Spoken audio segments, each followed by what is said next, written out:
What do you think the zone gave you guys trouble tonight? I mean, credit them. They did a good job of flying around and mixing in zone and man, but I thought we were stagnant. We didn't do a good job of movement, hitting the high post, the little stuff, and then missed shots, and they got out and ran. I think they had a lot of points off our turnovers. We got to do a better job taking care of the ball, but all in all, I thought we were pretty stagnant with the zone, and we got to do a better job. And I got to do a better job of organizing and getting us in something in which there's movement.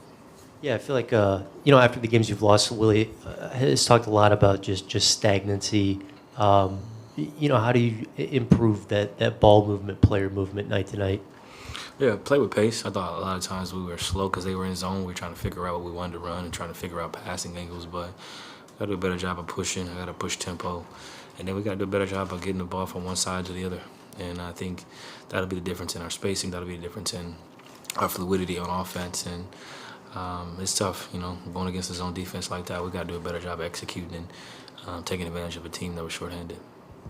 Yeah, your shooting percentages have been down from where your normal standard is. Just how are you feeling about the looks you're getting right now in the offense? I thought I got some good looks tonight. Just didn't make them. I'll live with that. I got to get in a better rhythm earlier in the game, and I thought I was more aggressive getting downhill and stuff like that. But outside of today, I think just an assertiveness. I need to be more assertive and trying to figure out when to pick my spots.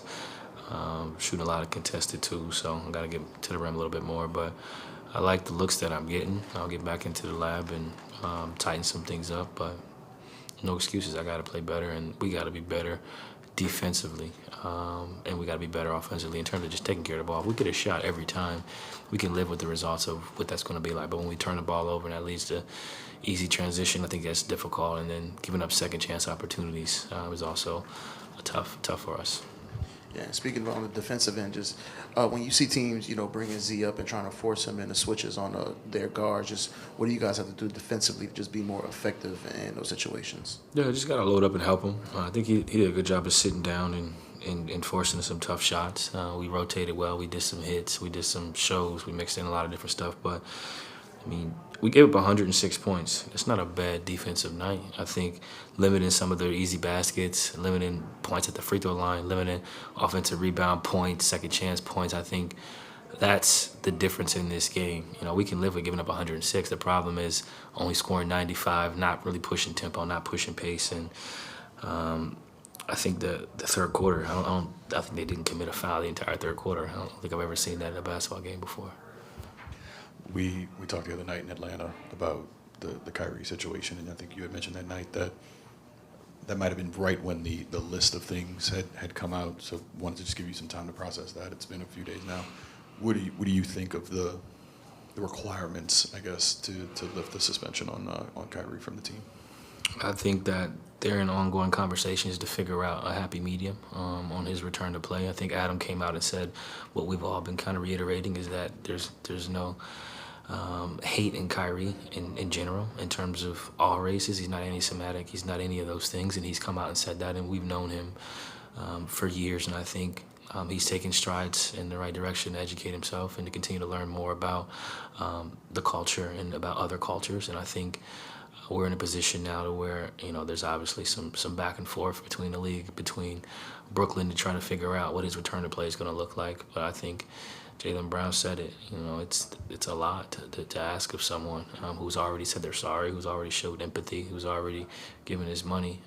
He's continuing to figure out ways to learn more and unite people against hate. But they are asking for a lot. So hopefully they're able to find a happy medium there and get him back to playing. I think he's missed four games already, maybe 5. I think it was a minimum 5-game suspension, but I think they're in ongoing conversation, so I can't really comment until they have a deliberation and a final tally as to what he's going to have to do.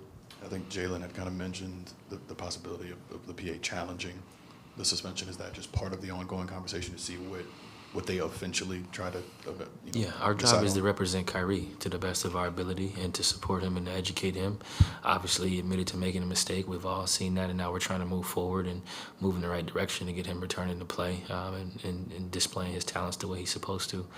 Obviously, they're still talking, so we're not going to appeal until we have a final as to, when can he return to play? What does that look like? What are the requirements of him, and what is he willing to do? And once we kind of have that, we can move forward with whatever we need to move forward with. But our job as a union is to support him to the best of our abilities, and that's what we plan on doing. Yeah, Willie mentioned you might be fighting a little bug right now. How much do you think that's been affecting you? I don't make excuses, man, but I don't feel the best. I feel like shit, but we got games to play. We got things that we need to accomplish as a team, and the ball will go in. The ball will go in, and we'll win some games, and everything will be great. This is just a tough part of the season. A lot of games on the road, a lot of tough losses, and this is what really builds character, right? Like, everything's not supposed to be easy. It's supposed to be hard. It's supposed to be difficult. You're supposed to go through some trials and tribulations, but it's about how you respond, and I'm one to respond, and I think this team is one to respond, so I'm not worried about it, and I'll take some vitamin C, and I'll be all right. CJ, great start for the season, kind of been inconsistent since then. What is the mood in the locker room now that you're home and you get a 5-6 game stretch here to bond here instead of on the road? Yeah, it's been tough. Played a lot of games in a few amount of days, a lot of different time zones, but it's a part of the season. And you got home games, you got to take advantage of your routine, get in the gym, and try to get some wins in front of your home fans. So we're looking forward to playing at home and not having to get on the plane for a little bit. Thanks, CJ.